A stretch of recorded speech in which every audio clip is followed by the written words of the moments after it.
Senator Schiff. Thank you, Mr. Chairman. And at the outset, I want to tell you how very grateful I am to serve on this committee. California has not had a senator on the Agriculture Committee for over 30 years. And as a leading agricultural state, I'm really proud of the industry and all the people who work in it, and grateful to have a chance to represent them on this committee. That's great. And Senator Marshall, I wanted to tell you that a California legislator once made a name for himself by drinking a beaker of malathion to demonstrate his view that he thought it was that safe. I will not be doing that today. Ms. Rollins, thank you for being here today. When we met earlier this month to discuss your nomination, firefighters in Southern California had just begun efforts to contain 2 blazes. As we know now, this was only the beginning of what would ultimately amount to one of the most devastating wildfire disasters in the state's history, if not the nation's history.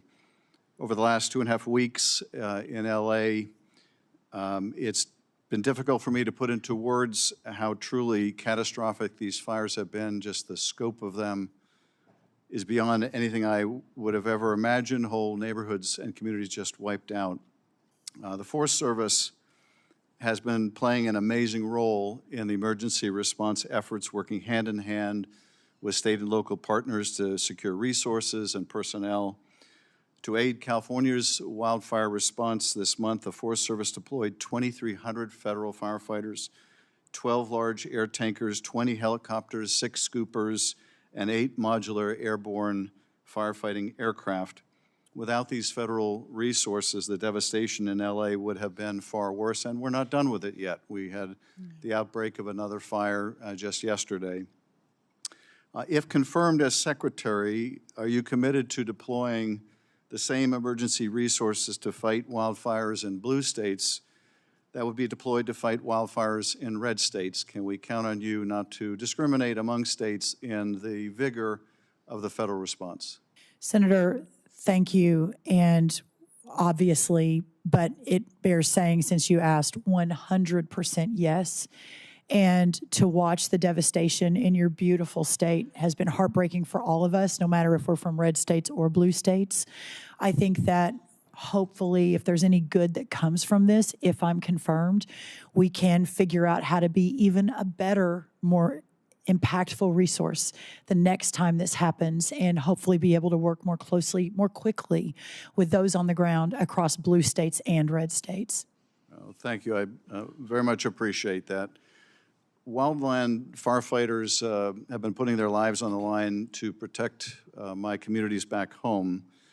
And we need to make sure that we continue to encourage people to become wildland firefighters, and that their compensation is commensurate with the critical and dangerous work that they do. I was speaking with one firefighter who was, I think, an LA fire department firefighter, not a wildland firefighter, but nonetheless facing the same risks, who told me that he wasn't sure he was going to make it out alive, that there were fires in front of him and behind him. His communications equipment was in and out. Yeah. Water was running low. And he said it was the closest thing to hell that he could imagine. The key, I think, to recruiting and retaining people to do that kind of vital and dangerous work is to make sure they're well compensated. The bipartisan infrastructure law signed by President Biden included a long overdue pay raise for federal firefighters, but that raise is set to expire in March. This means our federal firefighters could once again be paid as low as $15 an hour to risk their lives to keep our communities safe. If confirmed as secretary, are you committed to fighting to extend the pay increase so that we continue to recruit and retain these wildland firefighters? Thank you, Senator Schiff, and the tens of thousands of firefighters at the Forest Service, at USDA in our peak seasons, and even now I think we have close to 1,000 on the ground in your home state.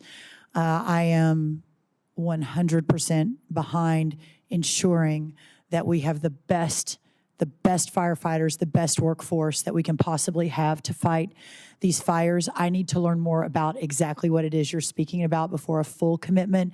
But I will commit to this, that in all of my time with President Trump and the 8+ years I've been beside him in serving in his administration and answering the call for this position, if confirmed, that he too believes that those who are putting their lives on the line every single day deserve the honor and the respect and the pay that goes along with those jobs. So I look forward to working with you to ensure as we move forward that that is happening in the most appropriate way.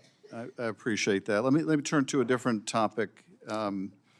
During the president's first term, USDA had to allocate tens of billions of dollars to offset the financial impact of the tariffs and the reciprocal tariffs that other countries imposed on our agriculture and on our farmers.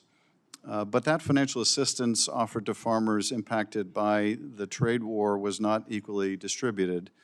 Despite California's leading role in U.S. agriculture and the heavy tariffs imposed on specialty crop exports, California growers receive far less than their fair share in tariff assistance under the 2019 Market Facilitation Program. Out of hundreds of specialty crops grown in the U.S., only 8 crops received direct assistance, and in the end, approximately 1% of the nearly $15 billion in USDA allocated resources went to California specialty crop growers, so about 1%. And as you know, we're the leading state when it comes to specialty crops.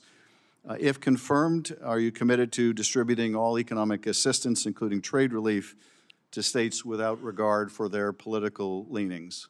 I am committed to that. I think, Senator Slotkin, you and even you and I discussed the specialty crops in Michigan when we met. I look forward to, I'm not familiar with the data that you laid out, but I look forward to learning more about that and being committed to ensuring that to the very, very best of our ability that this is appropriately adjudicated. I appreciate that. I look forward to working together to make sure that that relief, if it should be necessary, is distributed equitably. Yes, sir. Thank you, Mr. Chairman. I yield back. Thank you, Senator. Senator Somerville. Coach. Coach. Thank you very much. Ms. Rollins, who'd ever known?